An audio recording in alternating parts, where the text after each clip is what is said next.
कर्पूरगौरम करुणावतारम संसार सारम भुजगेंद्रहारम सदा वसंतम हृदयारविंदे भवम भवानी सहितम नमामि। नमस्कार, लक गुरु शो में आपका स्वागत है।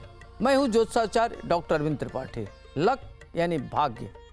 भाग्य सर्वदा हमारे जीवन को प्रभावित करता है, कभी अनुकूल रूप में तो कभी प्रतिकूल रूप में, तो कभी चुनौतियों के रूप में। जब भाग्य हमारा साथ देता है तो कठिनाइयों में भी हमें आसानी से रास्ता मिल जाता है। आखिर कैसे खुलेगा सौभाग्य का द्वार, कैसे जीवन सुख समृद्धि और खुशी के नित नए फूल खिले, इस विशेष कार्यक्रम में मैं ज्योतिष और वास्तुशास्त्र की दृष्टि से आपका मार्गदर्शन करूंगा। मैं आपको बताऊंगा कि आपके ग्रहों का किस्मत कनेक्शन क्या है, रोजगार, व्यापार, परिवार, संबंध, स्वास्थ्य, आपके जीवन के हर मोड़ पर आपका को क्या करना चाहिए, क्या नहीं करना चाहिए, किन मंत्रों का जप करें, किसकी पूजा करें, भाग्य लक्ष्मी को कैसे प्रसन्न करें, इसके लिए क्या उपाय करें, इस सारी बातों पर मैं विस्तृत रूप से आपसे वार्ता करूंगा। अब आइए हम बात करते हैं तुला राशि का सूर्य लग्न से लेकर के द्वादश भाव में उसका क्या प्रभाव पड़ेगा। तो बात करते हैं तुला राशि के सूर्य का लग्न में हो तो क्या होगा। शुक्र का घर हो गया, तुला राशि का स्वामी होता है शुक्र। सिंह राशि में सूर्य अपने घर का होता है, तुला राशि में नीच का होता है, मेष राशि में उच्च का होता है। तो तुला शुक्र के होने के नाते व्यक्ति का व्यक्तित्व आकर्षक होता है, प्रभावशाली होता है। इन लोगों की हाइट बड़ी अच्छी होती है, कम से कम 5'9" से 5'11", 6 तक होते हुए देखा गया है। देखने में सुंदर होते हैं, सुशील होते हैं। लेकिन वहाँ चूंकि तुला राशि का सूर्य नीच का है, तो जब नीच का सूर्य हो तो व्यक्ति के स्वभाव में परिवर्तन हो जाता है। ऐसे लोग क्रूर सोच के होते हैं, किसी की बात नहीं मानते, तानाशाह होते हैं, अपनी वाली करते हैं, और परिवार में रह करके लगता है कि बहुत अच्छा कर रहे हैं तो अपने भाई बंधु परिवार पर वो तानाशाही रूप अपनाते हैं। ऐसे परिवार में लोग डरते तो हैं इनसे, लेकिन धीरे धीरे इनके प्रति जो एक आदर भाव है वो समाप्त हो जाता है। लोग इनसे निरंकुश हो जाते हैं, लोग इनकी बात नहीं सुनते, क्योंकि ये सेल्फ सेंटर्ड हो जाते हैं। तुला राशि का स्वामी नीच का हो गया, तो जब सूर्य नीच का हो तो व्यक्ति के अंदर इस तरह की दिक्कतें आती हैं, और व्यक्ति अपने में क्या निर्णय लेता है उसको खुद नहीं पता रहता, तो बड़ा द्वंद्व में रहता है। कई बार तानाशाही, कई बार सेल्फ सेंटर्ड होकर के सोचता है, जिससे उसके परिवार में एक मान सम्मान में न्यूनता आती है, जो इसको एक प्रतिष्ठा मिलनी चाहिए नहीं मिलता, और व्यक्ति तानाशाही प्रवृत्ति अपनाता है। व्यक्तित्व में उसके तमाम तरह के खोट होते हैं। तो देखा जाए तो नीच का सूर्य व्यक्ति के व्यक्तित्व में तमाम तरह की दिक्कतें पैदा करता है। लेकिन कहते हैं कि अगर 1, 4, 7, 10 में सूर्य नीच का हो तो वो नीच भंग बना देता है। तो ऐसे परिस्थिति में सूर्य के नाते व्यक्ति एक अच्छा प्रशासक और राजनीति करने वाला और बड़े पद पर पहुंचने वाला होता है, और महाधनिक होते हुए उसको देखा गया है। और उसका संतान परिवार बहुत अच्छा होता है, और अपने परिवार के प्रति बहुत कंसर्न रखता है, और आगे बढ़ाने वाला होता है। अब आइए हम बात करते हैं तुला राशि का सूर्य अगर द्वितीय भाव में हो तो क्या होगा। द्वितीय भाव खास तौर से कुटुंब का भाव होता है, एक्स्ट्रा करिकुलर का भाव होता है, धन का भाव होता है, नेत्र का भाव होता है, वाणी का भाव होता है। तो ऐसे लोगों को देखा गया कि नेत्र की पीड़ा जरूर रहती है। शुक्र होने के नाते व्यक्ति एक्स्ट्रा करिकुलर वाला होता है, वर्सेटिलिटी में रहता है, मल्टी डायमेंशनल फील्ड में काम करता है, क्रिएटिव होता है, और नृत्य गायन संगीत में बहुत अच्छा काम करता है। चाहे उसका कैरियर जो भी हो, लेकिन वो अपनी स्किल के द्वारा धन अर्जित करता है। तो कई बार ऐसे लोग बड़े पद पर होते हुए भी वह नृत्य गायन संगीत एक्टिंग से धन अर्जित करते हैं, और परिवार में जो भी करते हैं बड़े लगन के साथ करते हैं, लेकिन परिवार से उनको कोई क्रेडिट नहीं मिलता। हेल्थ इनका दिक्कत रहती है, इनको कमर में दर्द, घुटने में दर्द, शोल्डर पेन इत्यादि की समस्या इनको रहती है, सर भारी रहता है, या कई बार बड़े निगेटिव थॉट में चले जाते हैं, कई बार अपने आप को अंतर्मुखी हो जाते हैं।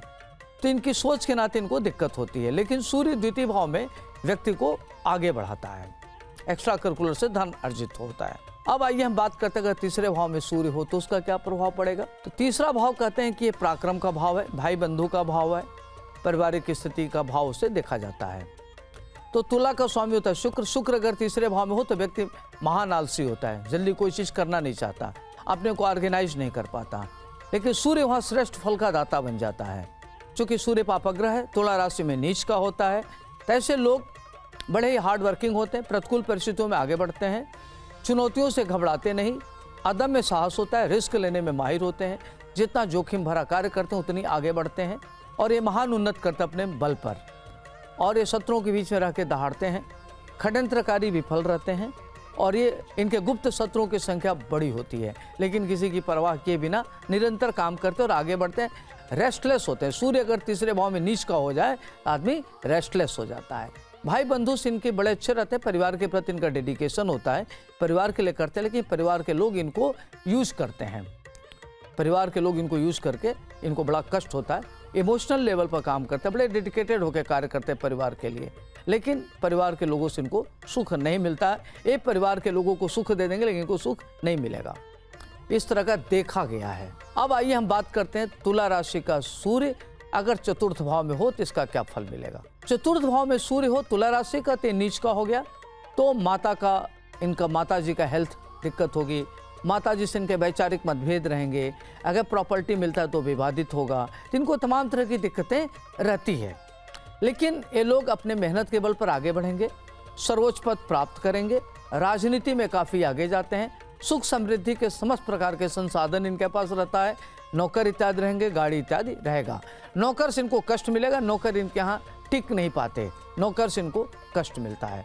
गाड़ी इत्यादि हो तो अच्छा बड़े लेवल की गाड़ियाँ होती हैं, चतुष्पद वाहन की कमी नहीं रहती, घर इनके पास अच्छा रहेगा, तो देखा जाए तो इनका जीवन काफ़ी सुखमय और अच्छा व्यतीत होता है। इनका लव लाइफ भी बड़ा शानदार होता है और इनके जीवन में महिलाओं का इनको सुख मिलता है, महिलाएं इनकी बड़ी मददगार होती हैं और मित्र इनके बड़े मददगार होते हैं। वहीं अगर देखा जाए पंचम भाव में तुला राशि का सूर्य हो तो क्या होगा।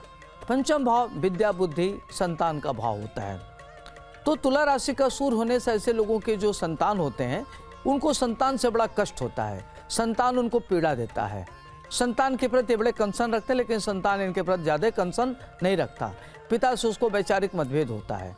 आपकी इंट्यूशन पावर बहुत अच्छी होती है, ऐसे लोग बड़े कैलकुलेटिव होते हैं और पढ़ाई लिखाई के मामले में इनका बड़ा अच्छा होता है, करियर इनका शानदार होता है, टेक्निकल फील्ड में एजुकेशन लेते हैं और वर्सेटिलिटी इनके अंदर विविध प्रकार के क्षेत्र से इनकी पढ़ाई लिखाई करियर और धन आता है और अनेक प्रकार के भाषाओं के ज्ञाता होते हैं और इनका बड़ा नाम होता है, यश होता है। लेकिन इनके सामने दिक्कतें हैं, निगेटिव है कि संतान से इनको पीड़ा रहती है, संतान से इनके विचार नहीं मिलते। अब आइए हम बात करते हैं छठे भाव में अगर तुला राशि का सूर्य हो तो इसका क्या प्रभाव पड़ेगा। तुला राशि शुक्र का घर हो गया, तो आपके गुप्त शत्रुओं की संख्या में वृद्धि होगी, आँख की प्रॉब्लम, रोग और कर्जा हमेशा आपको सताते रहेगा, दिक्कत रहेगी, प्रतिकूल परिस्थिति में आपके दिक्कतें आती हैं, प्रतिकूलता लिए रहता है, चुनौतियां बहुत आती हैं। सूर्य वहाँ नीच का होकर के शत्रुहंता योग बना देता है, तो आप अपने मेहनत के बल पर आगे बढ़ेंगे, शत्रुओं के बीच में रहते हुए ललकारते रहेंगे। प्रॉपर्टी इत्यादि को लेकर के अगर कोई प्रॉपर्टी मिला है तो डिस्प्यूट हो सकता है, उसमें आपको कोर्ट कचहरी का सामना करना पड़ेगा, किसी महिला मित्र के द्वारा आप अपमानित हो सकते हैं। तो सूर्य छठे भाव में मान सम्मान में कमी देता है, न्यूनता देता है और व्यक्ति को रोग और शत्रु में अपने को घिरा हुआ महसूस करता है, थोड़ी सी लाइफ संघर्षमय हो जाती है। उसका इंट्यूशन पावर बहुत अच्छा होता है, व्यक्ति अध्यात्म में रुचि रखता है, पूजा पाठ करके अपने निगेटिव चीज़ों को दूर कर सकता है। अब आइए हम बात करते हैं तुला राशि का सूर्य अगर सप्तम भाव में हो तो क्या होगा। तुला राशि का मतलब हुआ, इसका मतलब होता है शुक्र, शुक्र का घर हो गया। शुक्र सातवें भाव में कारक हो जाता है, पत्नी का कारक होता है, तो ऐसे लोगों की पत्नी सुंदर होगी, बुद्धिमान होगी, विदुषी होगी, पारिवारिक लाइफ उसका अच्छा होगा। लेकिन सूर्य नीच का हो गया, तो सूर्य नीच के होने से क्या होता है कि व्यक्ति को तमाम प्रकार की दिक्कतों का सामना करना पड़ता है। पत्नी से वैचारिक भेद, पत्नी के सुख में न्यूनता, पत्नी से छोटी छोटी बात के लेकर के वाद विवाद और कई महत्वपूर्ण मुद्दों को लेकर के तनाव की स्थिति बनी रहेगी। धन को लेकर के पारिवारिक धन में अगर बंटवारा होता है तो दिक्कत आएगी। अगर आप पार्टनरशिप में काम करते हैं तो आपका पार्टनर आपको धोखा दे सकता है, महिला मित्र आपको धोखा दे सकती है। तो इस तरह की दिक्कतें तुला राशि के सूर्य वालों के साथ होते हुए देखा गया है। लेकिन ये लोग अपने मेहनत के बल पर इंडस्ट्री लगाते हैं, राजनीति में बड़े पद पर जाते हैं, इनका नाम बहुत होता है, अपने दम पर आगे बढ़ते हैं। अष्टम भाव में सूर्य हो तो इसका क्या प्रभाव पड़ेगा। तुला राशि अष्टम भाव में तो व्यक्ति लालित्य कला में माहिर होता है, धन धान किसकी स्थिति बहुत अच्छी होती है, उसको पैतृक संपत्ति प्रचुर मात्रा में मिलता है, आँख की उसको प्रॉब्लम होती है। इस तरह के लोग बड़े क्रिएटिव होते हैं, फिल्म बनाते हैं, कहानी लिखते हैं, फिल्म उसकी बड़ी अच्छी हिट हो जाती है और एक अलग तरीके की उनकी पहचान होती है। ये ललित कला में बहुत आगे बढ़ गए हैं। स्केचिंग है, पेंटिंग है, डांस है, नृत्य गायन में इनका बड़ा अच्छा रोल रहता है। ग्रंथ लिखते हैं और इनको सिक्स सेंस इनका बहुत अच्छा होता है। इनकी जानकारी बहुत अच्छी होती है, किसी विषय में इनको गहरा ज्ञान होता है। गुप्त ज्ञान इनको बहुत होता है। तंत्र मंत्र में इनकी बड़ी गहरी रुचि होती है, आध्यात्मिक होते हैं। लेकिन इनको हेल्थ वाइज काफ़ी प्रॉब्लम रहती है। मौसम चेंज, सर्दी, जुकाम, एलर्जी, ईचिंग, स्किन डिजीज इनको होते हुए देखा गया है। अब आइए हम बात करते हैं तुला राशि का सूर्य अगर 9वें भाव में हो तो क्या होगा। 9वें भाव में कोई भी ग्रह, पापग्रह हो, स्वगृह हो या उच्च का हो या नीच का हो, श्रेष्ठ फल का दाता हो जाता है। तो तुला राशि का सूर्य व्यक्ति को बहुत धनवान बनाता है, भाग्यशाली बनाता है। ऐसे लोग प्रतिकूल परिस्थिति में भी अगर वह नीचे से भी हैं तो ऊपर आ जाते हैं, संघर्ष करके बहुत आगे बढ़ते हैं। उनका भाग्य साथ देता है, भाग्य से उनके सारे कार्य संपन्न होते हैं, आध्यात्मिक होते हैं, वेल कनेक्टेड होते हैं। समाज में इनकी बड़ी अहम भूमिका होती है। सामाजिक ज्ञान इनको बहुत होता है। साहित्य के क्षेत्र में इनकी बड़ी अच्छी अभिरुचि होती है। अध्यात्म में इनकी गहरी रुचि होती है। ऑकल्ट साइंस में इनकी रुचि होती है। और जितने महत्वपूर्ण धार्मिक ज्ञान है उसमें ये काफ़ी इनकी भूमिका महत्वपूर्ण होती है। मंदिर इत्यादि का निर्माण कराते हैं, प्रवचन इत्यादि के कार्यों में बढ़ चढ़ करके हिस्सा लेते हैं। और इस तरह के लोग अपने धार्मिक अनुष्ठान में भी गहरी रुचि रखते हैं। परिवार को आगे बढ़ाते हैं। अगर किसी प्रकार की परेशानियां आती हैं तो घबराते नहीं हैं, पूजा पाठ के द्वारा आगे बढ़ते हैं। धर्म में इनकी गहरी रुचि होती है। माता पिता से इनके संबंध अच्छे होते हैं। रोग और शत्रु के बीच में रहते हुए भी ये अजात शत्रु होते हैं। 10वें भाव में अगर तुला राशि का सूर्य हो तो ऐसे लोगों को पिता से वैचारिक मतभेद होता है। पिता से हमेशा वाद विवाद रहती है। पिता अपना संपत्ति नहीं देना चाहते। पिता से हर मुद्दे पर अगर इनको प्रॉपर्टी को लेकर के, पैतृक संपत्ति को लेकर के इनको कोर्ट कचहरी तक जाने की जरूरत पड़ जाती है।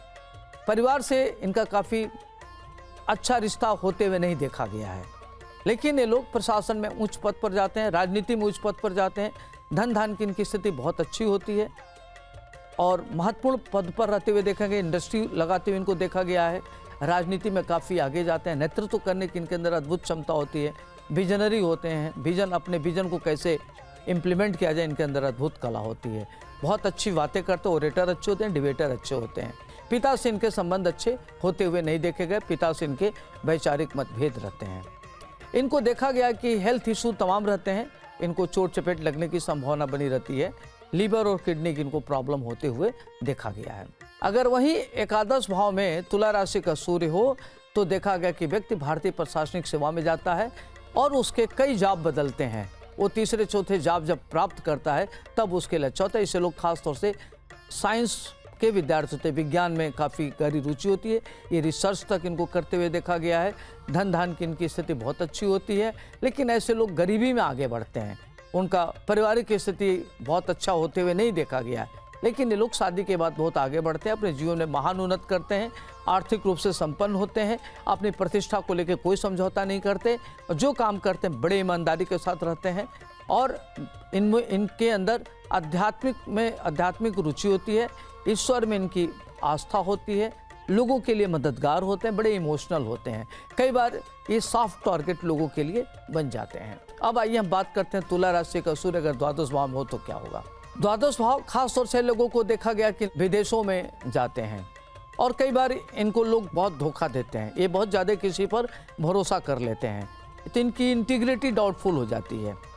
और भारतीय प्रशासनिक सेवा में ये विदेशों में बड़े लेवल पर काम करते हैं, बैंकिंग वगैरह में बड़ा काम करते हैं, इंडस्ट्री इत्यादि लगा लेते हैं, एक्सपोर्ट इंपोर्ट का काम करते हैं। धन धान की इनकी स्थिति बहुत अच्छी होती है। लेकिन इनका एक्स्ट्रा बैंकेट नेचर, इनके खर्चे बहुत होते हैं। तो खर्चे इतने अनाप शनाप बढ़ा लेते हैं। चूँकि शुक्र का काम है लग्जरी, तो लोग लग्जरी में जीना चाहते हैं तो इनके खर्चे बहुत अनाप शनाप होते हैं। तो धन इकट्ठा नहीं कर पाते, जीवन जीते हैं बड़े शानदार तरीके से। तो देखा जाए तो 12वें का सूर्य व्यक्ति को अछूत कीर्ति, नेम, फेम, सम्मान और अपना जीवन व्यक्ति शानदार तरीके से जीने वाला होता है, दिल खोल के जीता है। तो जो तुला राशि वाले जातक हैं, मेष लग्न से लेकर के और द्वादश भाव तक, तो सूर्य इसमें नीच का होता है। नीच का सूर्य हमेशा अच्छा नहीं मानते। सूर्य चूंकि पापग्रह है तो इसमें इसका पापत्व तो बढ़ जाता है। तो ऐसे लोग आक्रामक हो जाते हैं, क्रूएल्टी इनकी बढ़ जाती है, इमोशंस कम हो जाते हैं। तो इसका ध्यान रखना चाहिए। जितना बैलेंस रहेंगे उतना उनके लिए अच्छा रहेगा। तो अपने को गाय को रोटी खिलाना, गायत्री मंत्रों का जप करना, ओम भूर्भुवः स्वः तत्सवितुर्वरेण्यम भर्गो देवस्य धीमहि धियो यो न प्रचोदयात्, इस मंत्र का जप करना, गाय को रोटी गुड़ खिलाना और गायत्री उपासना करना और हवन करना, इससे आपका सूर्य ग्रह मजबूत होगा। सूर्य की जो नेगेटिविटी है वो डाइल्यूट होगी और आप महान उन्नति कर सकते हैं। तो ये छोटे छोटे उपाय करके अपने जीवन को शानदार बना सकते हैं। आज के लिए इतना ही, मुझे दीजिए इजाज़त। आपका दिन शुभ हो, मंगलमय हो। नमस्कार।